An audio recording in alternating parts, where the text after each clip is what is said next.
तो class 9 civics का जो पहला चैप्टर है democracy in the contemporary world, आज हम लोग वो पढ़ने जा रहे हैं। तो कोई भी चैप्टर पढ़ने से पहले हम लोग ये देखेंगे कि चैप्टर का मेन पूरा कंटेंट क्या है, हम लोग ओवरऑल चैप्टर में क्या क्या पढ़ेंगे, टॉपिक्स का नाम बस। तो हम लोग चैप्टर में पढ़ेंगे rise, fall and spread of democracy all over the world. कैसे कैसे अलग अलग जगह पे डेमोक्रेसी था, कैसे कैसे वो हटा, फिर कैसे कैसे रिस्टोर हुआ, कैसे डेमोक्रेसी फैला, ये सब हम लोग देखेंगे। Presence and absence of democracy with in countries, फिर हम लोग ये भी देखेंगे कि कौन कौन से कंट्रीज़ में डेमोक्रेसी है, किस में अभी भी नहीं है, वहाँ पे कैसा होता है शासन, वो लोग अच्छे से हैं या मतलब डेमोक्रेसी का क्या हर जगह ज़रूरत है या कहीं कहीं बिना डेमोक्रेसी के भी अच्छा है, ये देखने वाले हैं हम लोग। Relation of democratic and non democratic countries, यानी एक डेमोक्रेटिक कंट्री का एक नॉन डेमोक्रेटिक कंट्री से रिलेशन कैसा है, ये भी देखेंगे हम लोग। और लास्ट मेन पॉइंट जो है इस चैप्टर का, जो ये चैप्टर दिखाना चाहता है कि ग्लोबल डेमोक्रेसी एग्जिस्ट करती है या नहीं, ये हम लोग देखेंगे। कि जो हम लोग कहते हैं कि डेमोक्रेसी हम लोग के देश में तो है, पर क्या ये ग्लोबल लेवल पे एग्जिस्ट करती है? हाँ, ऑर्गेनाइजेशंस तो बहुत सारे हैं जिसमें बहुत सारे देश भी हैं, बट क्या उनमें डेमोक्रेसी है या नहीं, ये हम लोग देखने वाले हैं। तो हम लोग का जो बुक है एसएसटी का, उसमें सबसे पहले 2 टेल्स ऑफ डेमोक्रेसी सुनाया गया है हम लोगों को। पहला जो है वो चाइल्ड का है और दूसरा जो है वो क्या का है, पोलैंड का। तो सबसे पहले हम लोग चाइल्ड का देखेंगे आज इस वीडियो में। तो चलिए स्टार्ट करते हैं।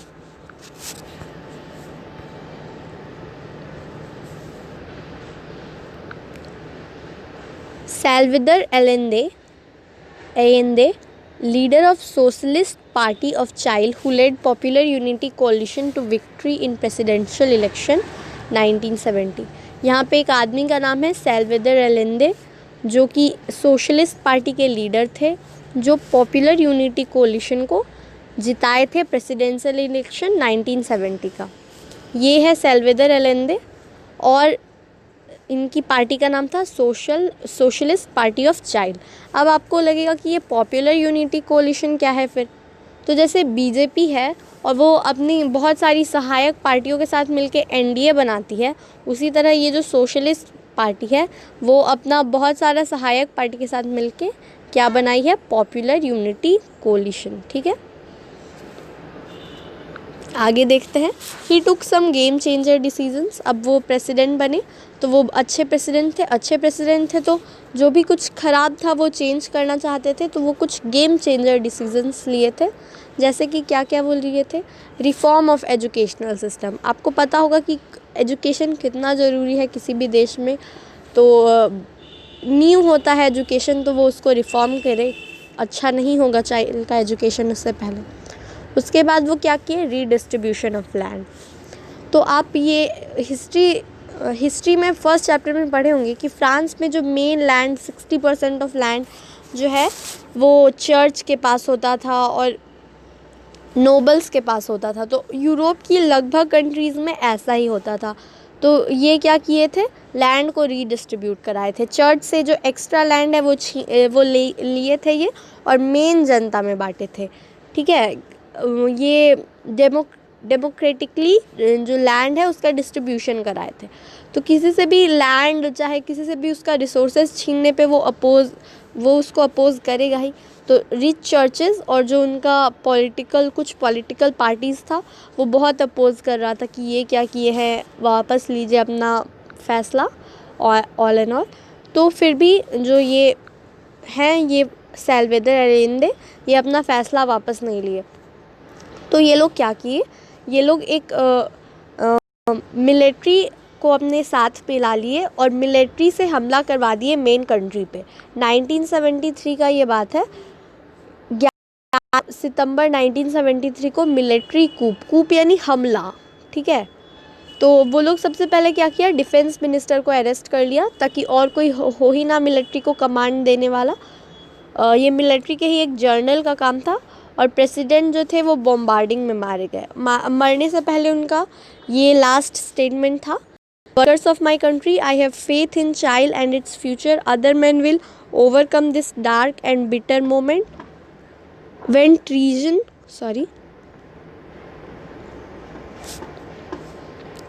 When treason seeks to prevail, keep in mind that much sooner than later the great avenues will again be opened through which will pass free men to construct a better society. Long live jail, long live the people, long live the workers.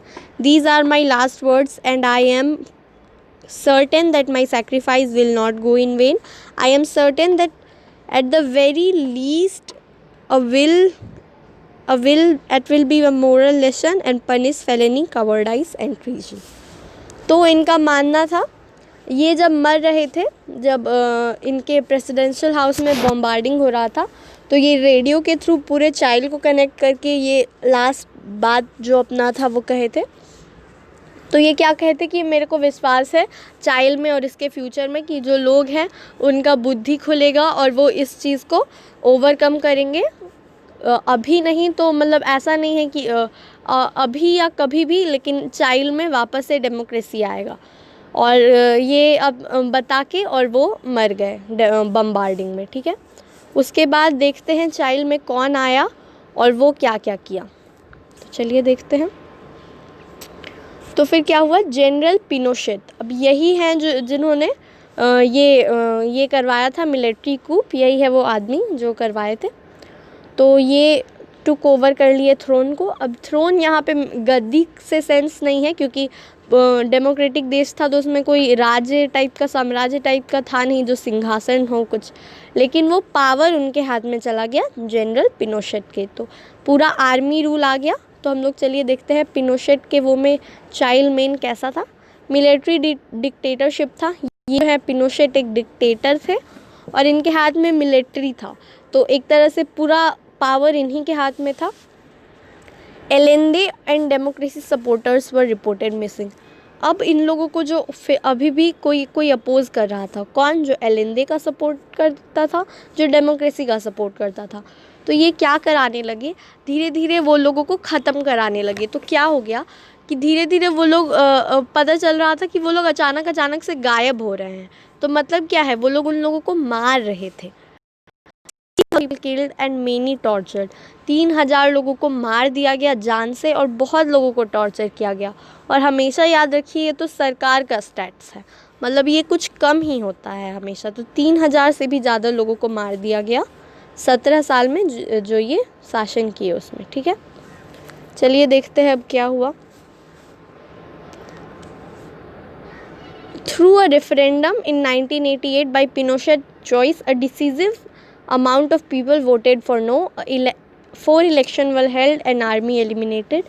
Alberto Banchelet's daughter Michelle was elected president in 2006. She was moderate, socialist and doctor and defense minister of Latin America. तो पूरा democracy restore कैसे हुआ, चलिए देखते हैं। तो पिनोशेट जब 17 साल राज कर लिए तो इनको लगा कि अब जनता को मेरे पे बहुत विश्वास हो गया है, चाहे जनता मेरे से बहुत डरने लगी है, अब वो मेरे खिलाफ़ कुछ नहीं कर सकती। तो वो बस दिखाने के लिए एक रेफरेंडम करवाए कि अगर आप चाहते हैं कि सरकार बहुत ज़्यादा चले तो यस करिए। पर क्या हुआ, डिसिसिव यानी बहुत भारी मात्रा में लोग नो बोले, नहीं हम लोग नहीं चाहते हैं सरकार चले। तो जाहिर सी बात है कि अब ये लोग इतने तो अच्छे नहीं हैं कि खुद से पूरा सरकार छोड़ देंगे और लोगों को आ जाने देंगे, डेमोक्रेसी को रिस्टोर हो जाने देंगे। इतने अच्छे होते तो ये लोग कूप ही क्यों करवाते। तो 4 इलेक्शन हुआ पूरा आर्मी को हटाने में। और फिर एल्बर्टो बैचलेट जो थे डेमोक्रेसी सपोर्टर थे, आर्मी रूल के अपोजर थे, उनकी बेटी मिशेल को प्रेसिडेंट चुना गया 2006 में। अब टाइम गैप देखिए, फर्स्ट रेफरेंडम हुआ था 1988 में और प्रेसिडेंट ये बनी 2006 में। तो इतना टाइम लग गया वापस से डेमोक्रेसी को रिस्टोर करने में। तो जो न्यू प्रेसिडेंट थी चाइल्ड की, ये एक मॉडर्न सोशलिस्ट थी, डॉक्टर थी और डिफेंस मिनिस्टर थी लैटिन अमेरिका की। तो चाइल्ड अब एक अच्छे हाथों में था, ठीक है, और डेमोक्रेसी वापस से लौट आई थी चाइल्ड में। अब हम लोग क्या पढ़ेंगे नेक्स्ट वीडियो में, इसमें तो नहीं हो पाएगा, हम लोग पढ़ेंगे एक्टिविटीज़ इन पोलैंड। पोलैंड में अब क्या क्या हुआ। पोलैंड भी एक देश था जहाँ पे देखेंगे हम लोग क्या चाइल्ड के ही जैसा स्टोरी है कि उसमें पहले डेमोक्रेसी था, फिर हटा, फिर आया, या उसमें पहले से ही नहीं था, बहुत मेहनत लगा आने में। तो ये सब हम लोग देखने वाले हैं नेक्स्ट वीडियो में। So stay tuned, bye bye.